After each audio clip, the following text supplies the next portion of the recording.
Hi, I'm Christian. And I'm Angela, and we are married And bored.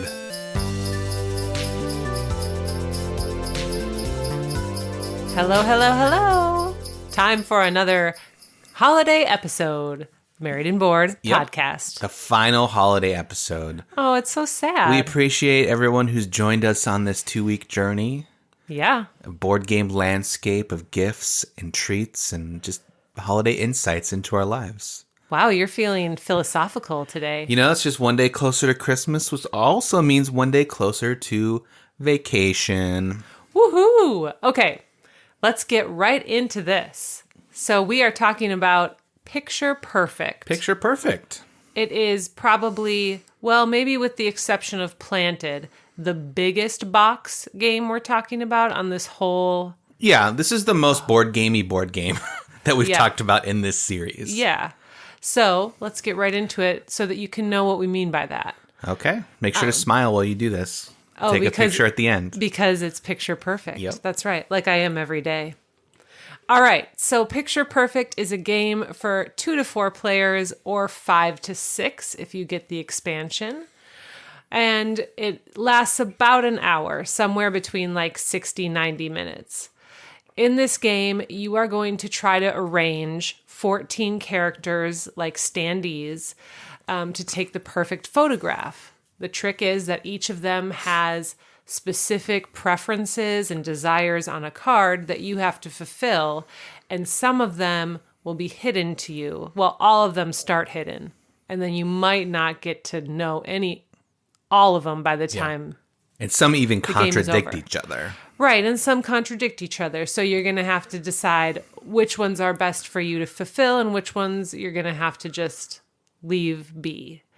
So you're going to look inside the hidden envelopes, try to figure out how to place all these characters. You're going to trade information with other people or maybe purposely not trade. And then the person who is the master photographer is the one that fulfills the most desires and gets the most points at the end of the game. Yeah, you can tell by that description that there's a lot more going on than any of the other games. Yes. So really quickly, you have a grid that you're placing these standees on. Yep. So I'll take a secret envelope and I'll open it up and I'm like, oh, bald guy. Bald guy wants to stand in the third row next to the table. And you're like, okay, I can do that. There's an open space. But he doesn't want to be next to a woman. Yes, and then you open up Yellow Dress Lady, also known as Belle. So you open that one up, and she's like, I want to be in the front right next to the potted plant. Right. And so you try to, there's all these little standees, and you try to accommodate that. So hopefully that kind of clears up kind of what you're doing throughout the game. Yes. Awesome. What do we love about it? I love that it is unique. I can't think of one other game in our collection that we have like this, where you're physically arranging pieces to fulfill their preference requirements. Yeah, and then one thing about this game, it is called Picture Perfect. You are required to take a picture with your phone. Yeah, that's right. At the end of the game of your little diorama of people. Mm-hmm. And you can like kind of manipulate the angle to make sure that like... A little bit, because some people are like, I don't want to be seen. I want to hide behind Belle or Bald Guy. Yes. So there's some fun little things you can do that. And so you have to actually take a picture and then compare it at the end of the game. So that's super cool. Yeah. We haven't seen anything like that. Despite all the complicated directions, it is super easy to learn, actually. I mean, the rule book might intimidate a non-gamer, but a non-gamer can definitely play this.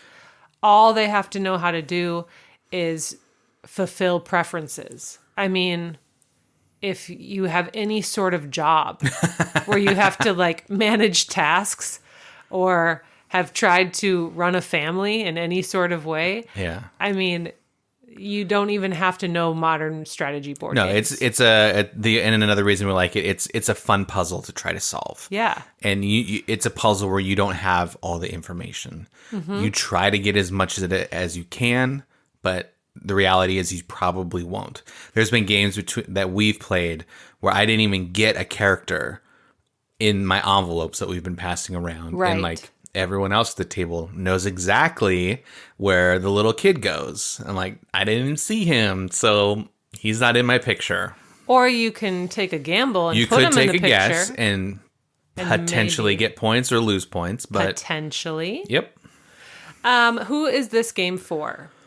I would say because of its uniqueness, if you know somebody who plays board games, they would enjoy this game.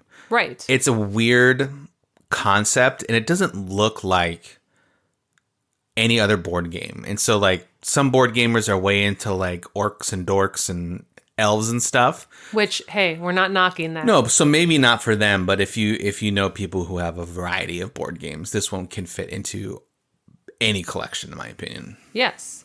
And if you are a board gamer bringing a game to a non-gaming family or party, this would be, I think, have some potential, especially if you are the one teaching it and you're not reading the rule book. Yes.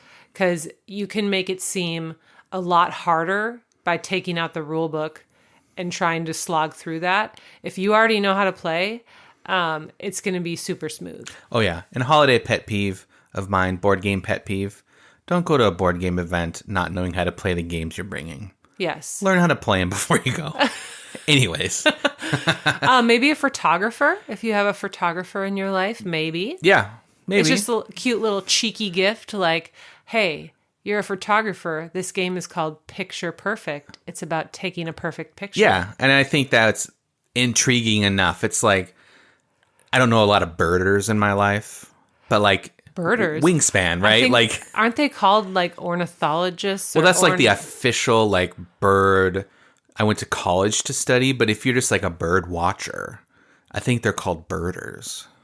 Really? I think so. Let's Google it. Okay. I don't know. All right. I'm gonna have to Google that.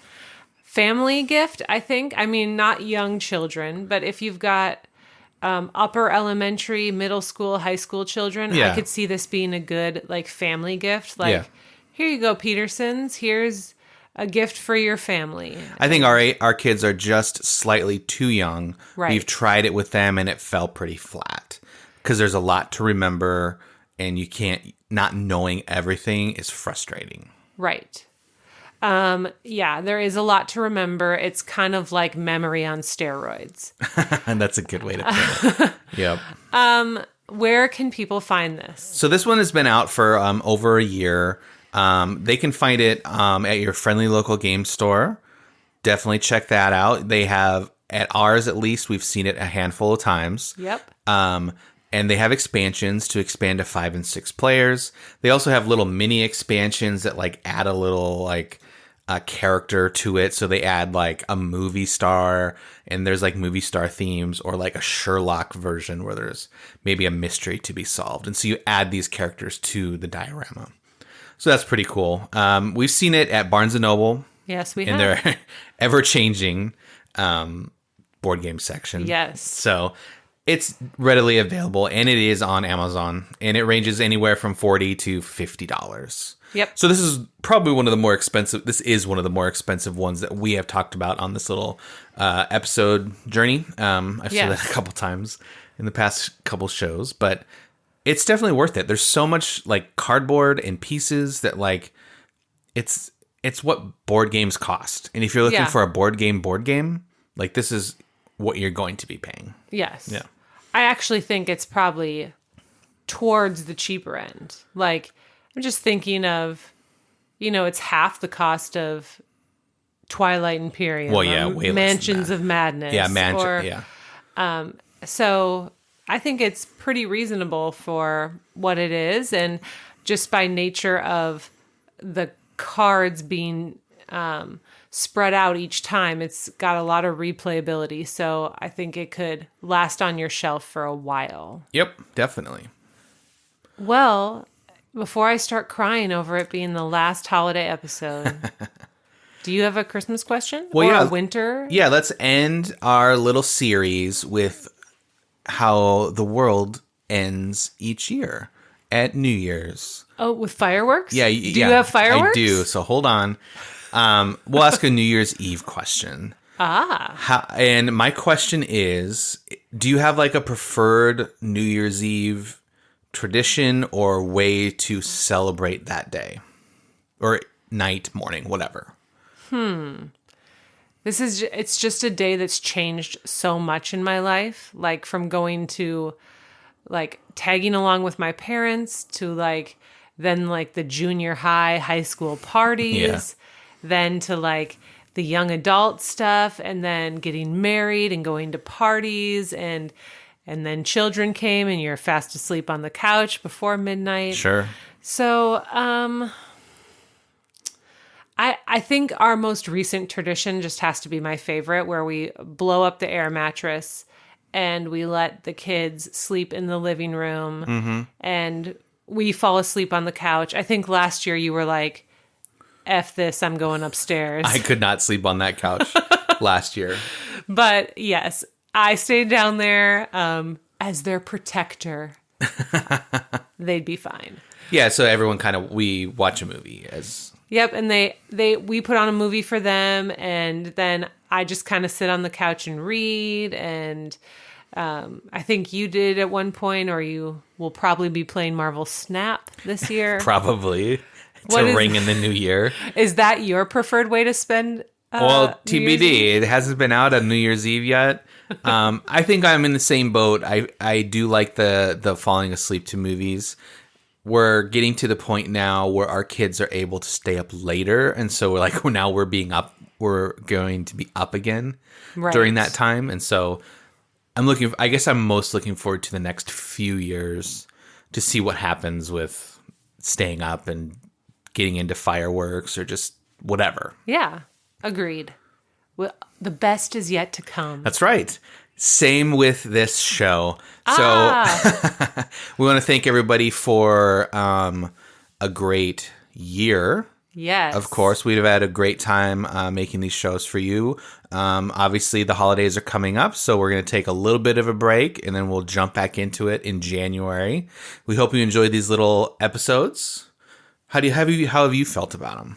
You've had fun. I've loved them. I was the most skeptical about the mini episodes, and now, you know what? Look at me. I know. Look at us. Look at us. So, yeah, if you just found us during these mini episodes, we usually have a longer format, about an hour long, where we go through one board game and discuss it. We don't really review, quote unquote. We just like to discuss things about the game and leave it up to the listener about if it's right for them. So come check us out on a regular episode of the Married and Bored podcast. Yeah, and then for those people who found us, why don't you, Ange, just run us through how those new people may get in contact with us or find us online. Okay, so if you're new, we are Married and Bored on Instagram. Yes. We have a website, marriedandbored.com. You can fill out the form there. You can email us, hello@marriedandbored. And we're on Twitter @marriedbored. True. So that is many ways you can find us. Awesome. Anything else that you want to say before we sign off? Yeah, I think we'll be back for a New Year's episode. We're going to do a New Year's episode? I think so. I think Christian spoke too soon. I could see your eyes glaring into me as I was trying to wrap up the show. Yeah, I think we'll be back with our normal format before 2023 comes around. Well, we'll see who's right. We'll erase the past 5 minutes, and we'll see you in a couple weeks. Bye.